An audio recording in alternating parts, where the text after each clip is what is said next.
Hello friends, बेटा हमारा company account वाला चैप्टर चल रहा है, इशू ऑफ शेयर कैपिटल। आज उसको हम कंटिन्यू कर रहे हैं और आज हम क्या सीखेंगे इसमें देखो, थोड़ा न्यूमेरिकल पोर्शंस की तरफ हम बढ़ेंगे यहाँ से। लेकिन न्यूमेरिकल पोर्शंस को सीखने से पहले हम थोड़ा एक बेसिक आइडिया ले लें पहले कि आखिरकार न्यूमेरिकल पोर्शन में क्या क्या आना है या क्या क्या वर्ड इस्तेमाल होनी है। मैं एक एग्जाम्पल की हेल्प से आपके साथ शुरू करता हूँ। मान लो ये एक XYZ कंपनी लिमिटेड है, ये XYZ कंपनी है, ये पब्लिक कंपनी है, ठीक है ना। इस कंपनी को अपने बिजनेस को चलाने के लिए फंड्स की रिक्वायरमेंट होती है। कोई भी बिजनेस अगर आप करते हो तो आपको बिना पैसे के नहीं हो सकता है, तो फंड्स की रिक्वायरमेंट है। अब कोई भी कंपनी फंड्स को इकट्ठा दो प्रकार से कर सकती है, मैं आपको बता दूं। या तो ये शेयर कैपिटल इशू करते हैं मार्केट में, या फिर ये लोन लेते हैं। देखो कोई भी, आपने 11वीं क्लास में भी सोल प्रोप्राइटरशिप पढ़ा था, आपने पार्टनरशिप पढ़ा है, तो वहाँ पर बिना कैपिटल के बिजनेस नहीं हो सकता है, ठीक है ना।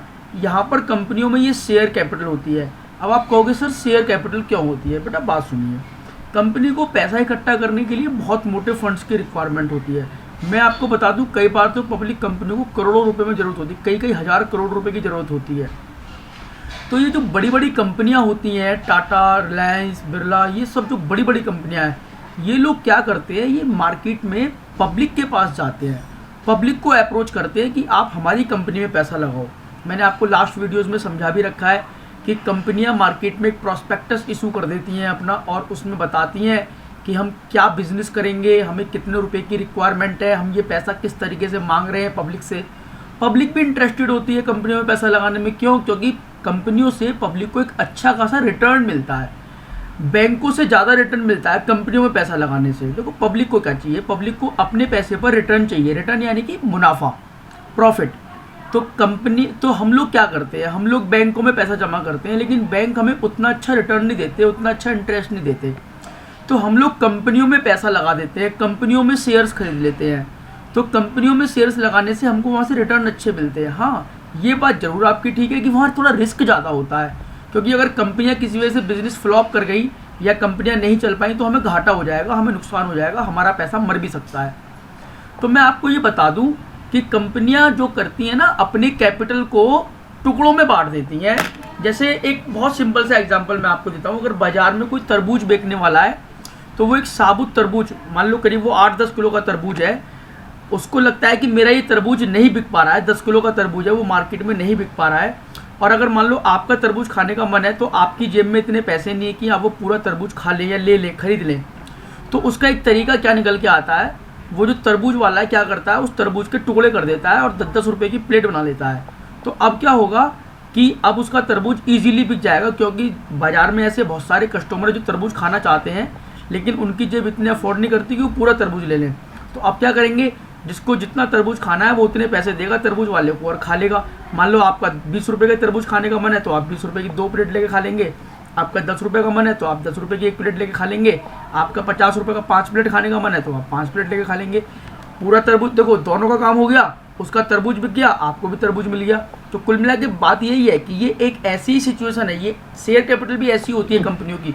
एक बड़ी कैपिटल है, मान लो सपोज दैट 100 करोड़ रुपए की रिक्वायरमेंट है, तो 100 करोड़ रुपए एक आदमी नहीं दे सकता ना कंपनी को। तो कंपनी क्या करती है, इस कैपिटल को टुकड़ों में बांट देती है। एक टुकड़ा बना देती है 10 रुपये का, 50 रुपये का, 100 रुपये का, 200 रुपये का। वो कंपनी की अपनी मर्जी होती है कि वो कितना बड़ा टुकड़ा बनाना चाहती है, यानी कितने रुपए की वैल्यू रखना चाहती है अपने शेयर की। देखो जब भी कोई कंपनी अपने शेयर्स कैपिटल मार्केट में इशू करती है, शेयर्स इशू करती है, तो उसकी एक फेस वैल्यू होती है। तो वो फेस वैल्यू 10 भी हो सकती है, 20 भी हो सकती है, 50 भी हो सकती है, 5 भी हो सकती है, 100 भी हो सकती है, 200 भी हो सकती है। वो कंपनी के अपने ऊपर डिपेंड करता है कि वो अपने शेयर की फेस वैल्यू कितना रखना चाहती है। तो मैं आपको बता दूं, यही शेयर कैपिटल होती है। यानी कि अब पब्लिक क्या करती है, पब्लिक के पास जितने पैसे होते हैं वो कंपनी को उतने पैसे दे देती है। यानी एक कंपनी की कैपिटल में बहुत सारे लोगों का शेयर होता है, शेयर का मतलब बहुत सारे लोगों का हिस्सा होता है। तो ये जो है ना, कई लोगों के शेयर से कैपिटल बनती है, तो इसीलिए हम इसको शेयर कैपिटल बोलते हैं, ठीक है ना। हिंदी में अंश पूंजी बोला जाता है। ये जो शेयर कैपिटल होती है बेटा, ये 2 प्रकार की होती है, इक्विटी शेयर कैपिटल और प्रेफरेंस शेयर कैपिटल। अभी हम समझेंगे कि इन दोनों में क्या डिफरेंस होता है। अगर मान लो कंपनी शेयर कैपिटल, देखो शेयर कैपिटल की भी एक लिमिट है। मैंने आपको बताया था कंपनियों को अपने आप को रजिस्टर्ड कराना पड़ता है। तो रजिस्टर्ड कराते वक्त हमें ये बताना पड़ता है रजिस्ट्रार को कि हम कितने रुपए की कैपिटल से अपने कंपनी को रजिस्टर्ड कराना चाहते हैं। मान लो सपोज डेट हमने कहा कि हम अपनी कंपनी को 20 करोड़ रुपए से रजिस्टर्ड कराना चाहते हैं, तो आप ये समझ लीजिए कोई भी कंपनी 20 करोड़ रुपए से ज़्यादा कैपिटल इकट्ठा नहीं कर सकती, क्योंकि एक लिमिट है, इतने के लिए वो ऑथराइज है और इससे ज़्यादा वो कैपिटल इकट्ठा नहीं कर सकती। लेकिन सोच के देखिए, अगर बाद में कंपनी को बिजनेस करना है और ज़्यादा पैसे की अगर ज़रूरत है तो फिर कंपनी शेयर कैपिटल तो इशू नहीं कर सकती। क्यों? क्योंकि ऑथराइजेशन कितने तक की है? 20 करोड़ तक की, और 20 करोड़ की कैपिटल कंपनी ने इकट्ठी कर ली, तो फिर कंपनी को क्या करना पड़ेगा? फिर कंपनी को लोगों से लोन लेना पड़ेगा। अब लोन देने के लिए या तो बैंकों के पास चाहिए कंपनी, या पब्लिक से भी हम डिवेंचर इशू कर देते हैं। हम शेयर कैपिटल के बाद में जो अगला चैप्टर पढ़ेंगे बेटा वो डिवेंचर का ही होगा, तो मैं आपको वहाँ समझाऊंगा कि डिवेंचर क्या होते हैं। तो शेयर कैपिटल फिलहाल दो प्रकार के होते हैं, इक्विटी शेयर और प्रेफरेंस शेयर कैपिटल। क्या अंतर होता है दोनों में? शेयर कैपिटल में इक्विटी और प्रेफरेंस शेयर, बेटा मेन जो होते हैं वो यही होते हैं, इक्विटी शेयर कैपिटल। सबसे ज़्यादा असली ओनर कंपनी के यही होते हैं और यही सबसे ज़्यादा रिस्क भी लेते हैं। प्रेफरेंस शेयर भी होते हैं। देखो प्रेफरेंस शेयर किसको कह रहे हैं हम देखो इक्विटी से किसको कह रहे हैं? जो शेयर प्रेफरेंस शेयर नहीं है वो इक्विटी शेयर है, बड़ी सीधी सी बात है। तो हमारे लिए ये जरूरी है कि प्रेफरेंस शेयर क्या होते हैं। बेटा बात सुनो, हम उस शेयर को प्रेफरेंस शेयर बोलते हैं जिसके पास 2 राइट ज़्यादा होते हैं। सर वो 2 राइट कौन कौन से होते हैं? देखो ये मैंने नीचे लिखे हैं। प्रेफरेंशियल राइट मीन्स कौन कौन से 2 राइट होते हैं? Right to receive dividend at क्या नाम है, pre fix percentage before paid equity share.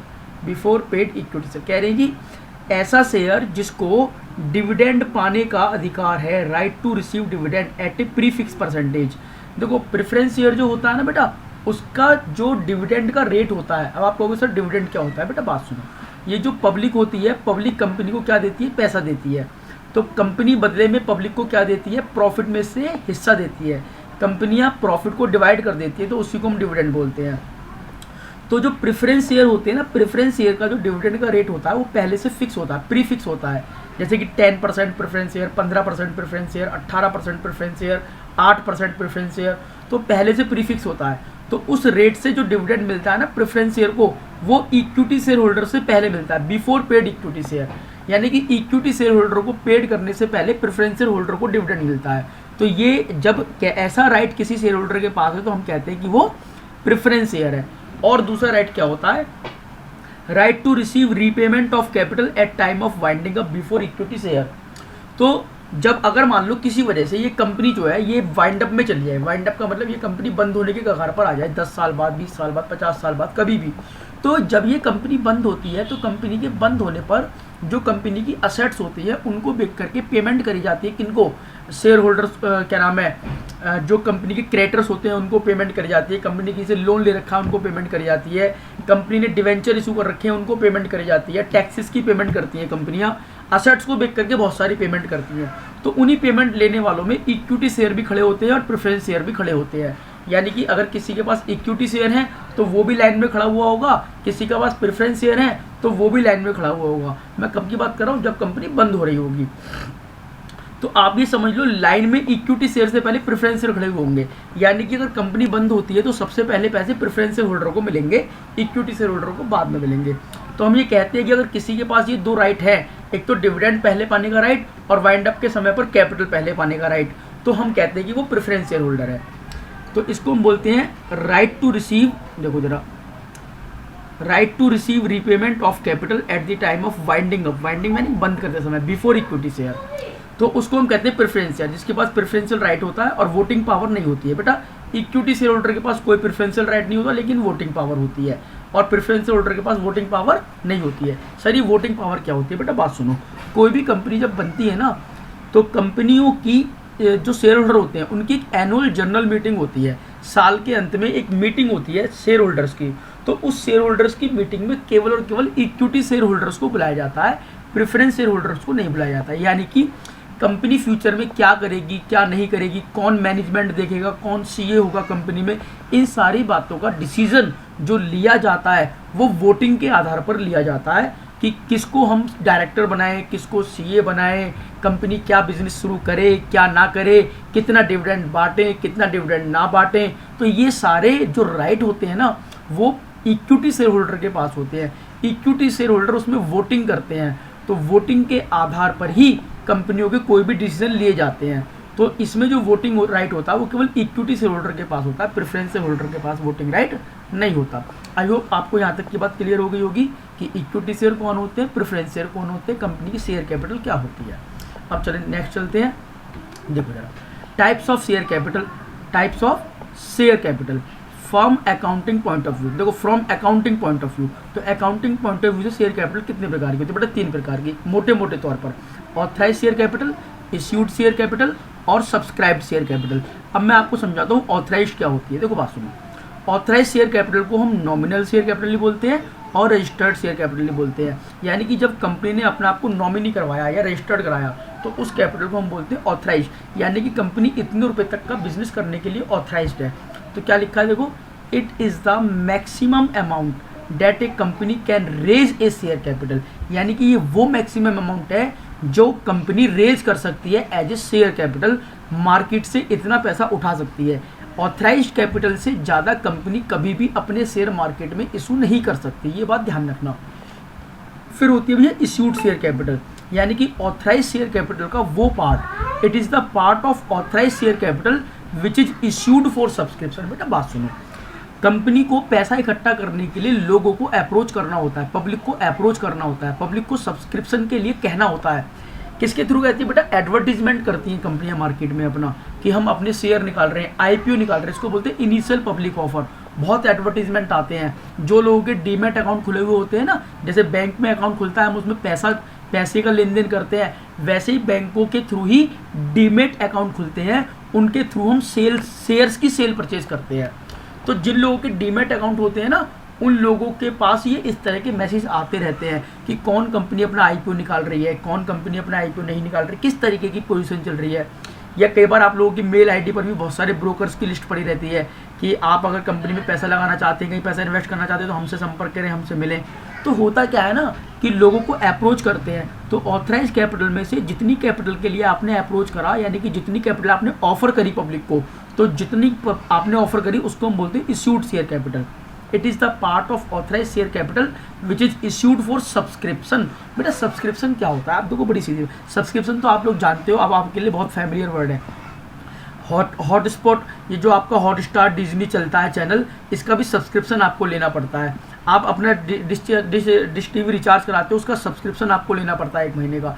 तो कंपनियां अपने शेयर बेचने के लिए लोगों से कहते हैं कि आप हमारा सब्सक्राइब करो, हमारे शेयर्स को सब्सक्रिप्शन लो ताकि आप हमारे यहाँ मेंबर बन सको। एनपीओ में भी आपने पढ़ रखा है कि जो एनपीओ में मेंबर होते हैं वो सब्सक्रिप्शन देते हैं। तो ठीक वैसे ही अगर आप कंपनी में मेंबर बनना चाहते हैं तो आपको वो शेयर के लिए अप्लाई करना पड़ेगा, आपको सब्सक्रिप्शन देना पड़ेगा कंपनियों को, तभी आप उस कंपनी के मेंबर बन पाते हैं। आई होप आपको मेरी बात समझ में आ रही होगी। अच्छा, इश्यूड शेयर कैपिटल, मान लो एक कंपनी ने मार्केट में अपने 10 लाख रुपए की शेयर कैपिटल इशू करी, 10 लाख रुपए की कैपिटल के लिए ऑफर करा। तो क्या ये जरूरी है कि पूरे 10 लाख रुपए की शेयर कैपिटल मार्केट से लोग अप्लाई करने के लिए आ जाएं आपके पास या सब्सक्राइब करने के लिए आ जाएं? ऐसा जरूरी नहीं है। हो सकता है उसमें से 80,000 8 लाख के लिए आए, या 9 लाख के लिए आए, या 9.5 लाख के लिए आए, या 9,80,000 के लिए आए। तो जितने लोग आपके शेयर्स को सब्सक्राइब करते हैं उसको हम बोलते हैं सब्सक्राइब्ड शेयर कैपिटल। तो it is the part of issued share capital with authorised by the public and others. दोबारा पढ़ देता हूँ, it is part of issued share capital, issued share capital का वो हिस्सा with subscribe by public and others, public के द्वारा या किसी और व्यक्ति, जैसे अदर्स में कौन होते हैं? प्रमोटर्स होते हैं या फिर और लोग होते हैं, तो उनके द्वारा अगर ये कैपिटल आपकी सब्सक्राइब करी जाती है तो उसको हम बोलते हैं subscribe share capital.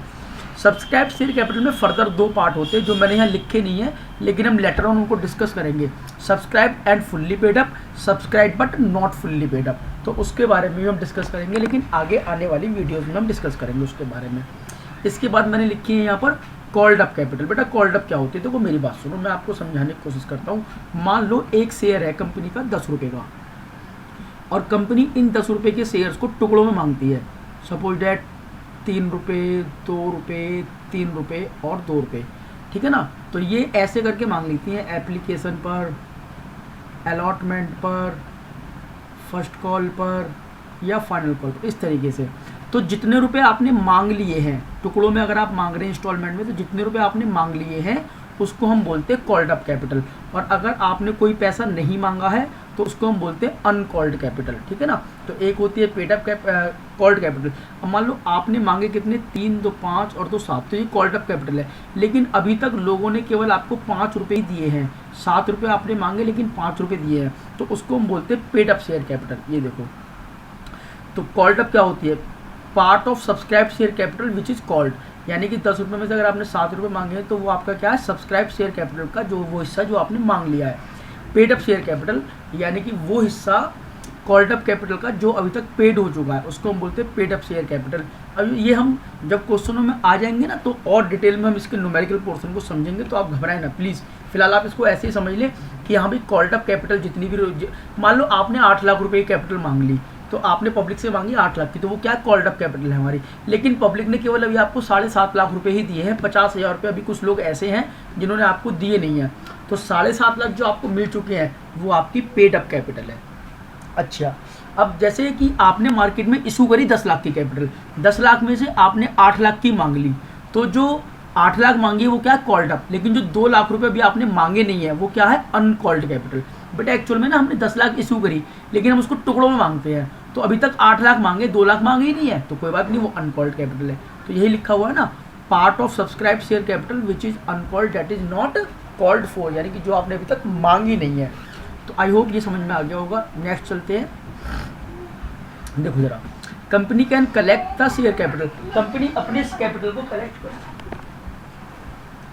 Company can collect the share capital, company share capital को कैसे कलेक्ट कर सकती है, देखो, या तो लमसम में कर सकती है इकट्ठा, या इंस्टॉलमेंट में कर सकती है।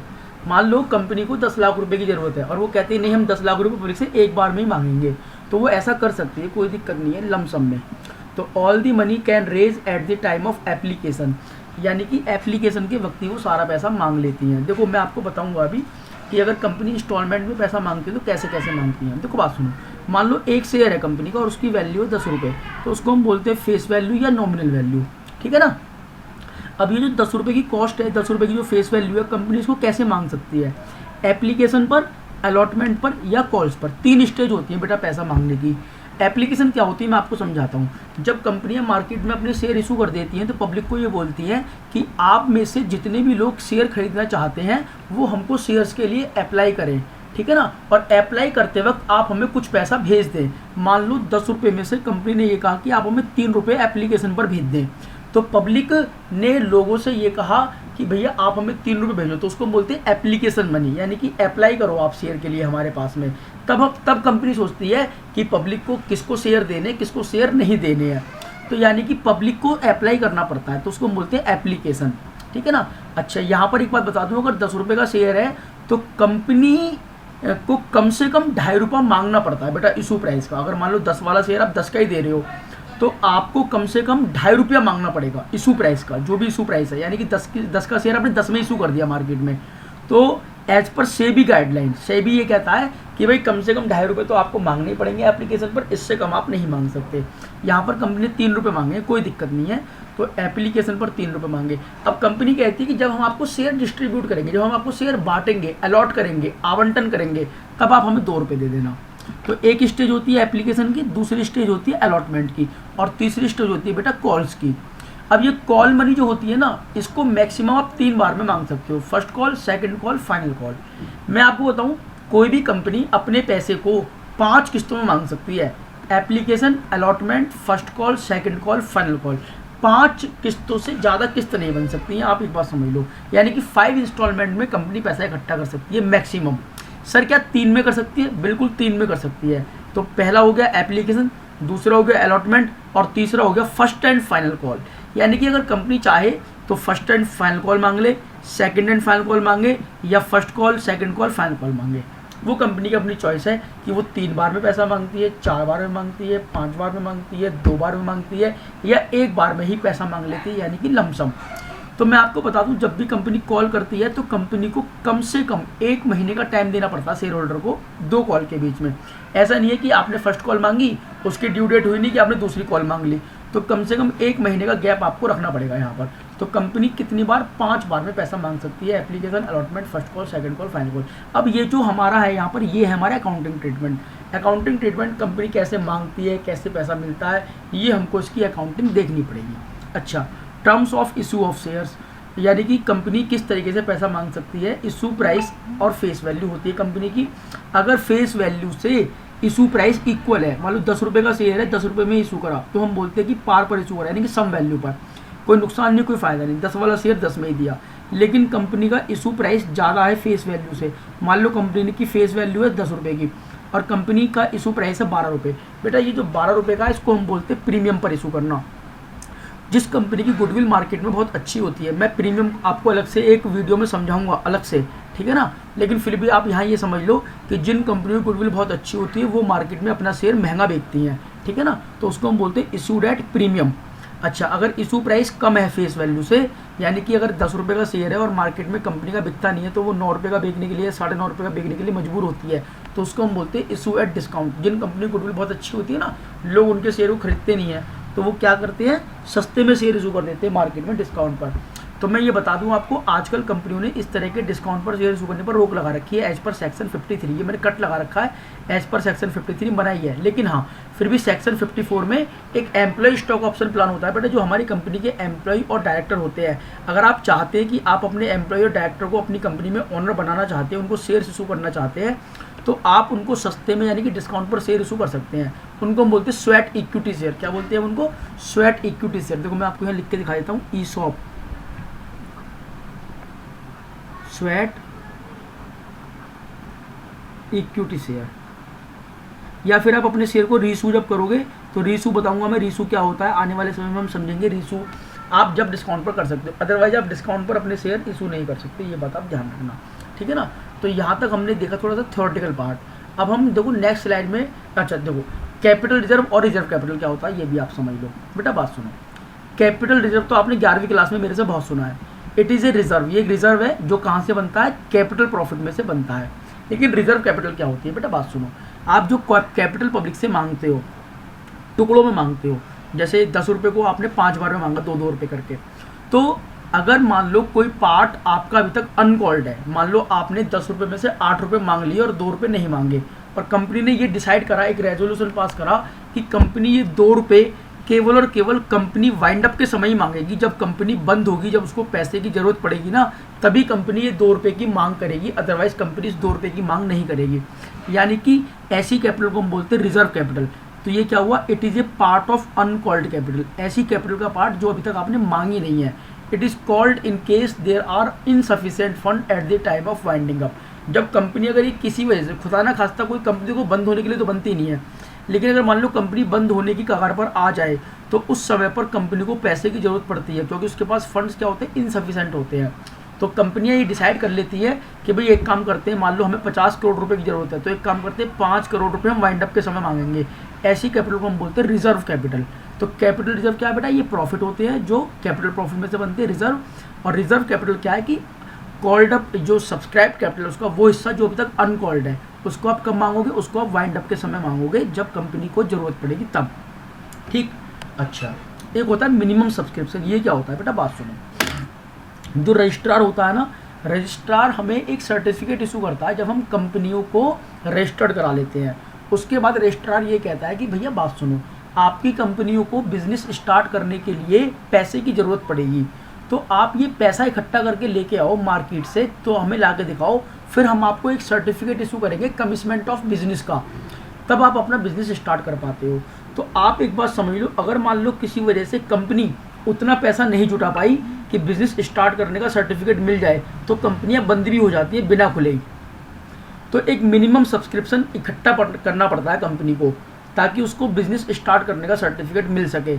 और ये मिनिमम सब्सक्रिप्शन कितना होता है? 90% होता है। किसका? सम पेएबल ऑन एप्लीकेशन, यानी कि जितना पैसा आप एप्लीकेशन पर मांगते हो ना, उसका 90% कम से कम लोगों ने सब्सक्राइब कर लिया हो आपके शेयर को।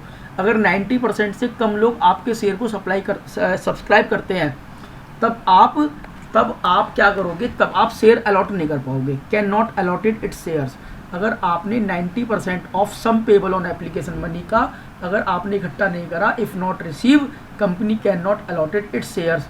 और जो पैसा आ गया है, मान लो 80% पैसा आ गया आपके पास, तो ये 80% आपको वापस करना पड़ेगा, रिफंड करना पड़ेगा application money with in 15 days. तो आप एक बात समझ लो मोटे मोटे तौर पर, मान लो 10 लाख रुपए की मार्केट में हमने शेयर कैपिटल इशू करी, तो कम से कम उसमें से 9 लाख लोग, 9 लाख रुपए की कैपिटल लोगों ने सब्सक्राइब कर दी हो आपकी, तभी आप माने जाओगे कि हाँ भाई आप बिज़नेस करने लायक हो। अदरवाइज़ तो आपको सर्टिफिकेट ही नहीं मिलेगा बिज़नेस स्टार्ट करने का, और रजिस्ट्रार आपको मना कर देगा, और जो पैसा आपके पास आ चुका है वो आपको वापस करना पड़ेगा। आई होप आपको मिनिमम सब्सक्रिप्शन की बात भी समझ में आ गई होगी, ठीक है ना। अब हम बात करेंगे अकाउंटिंग एंट्रीज़ की, और वो हम नेक्स्ट वीडियो में बात करेंगे। तो नेक्स्ट वीडियो से हमारा जो वास्तव में एंट्री वाला जो टॉपिक है वो स्टार्ट हो जाएगा। ओके बेटा, तब तक के लिए हम इस वीडियो को यहीं रोकते हैं। बाय।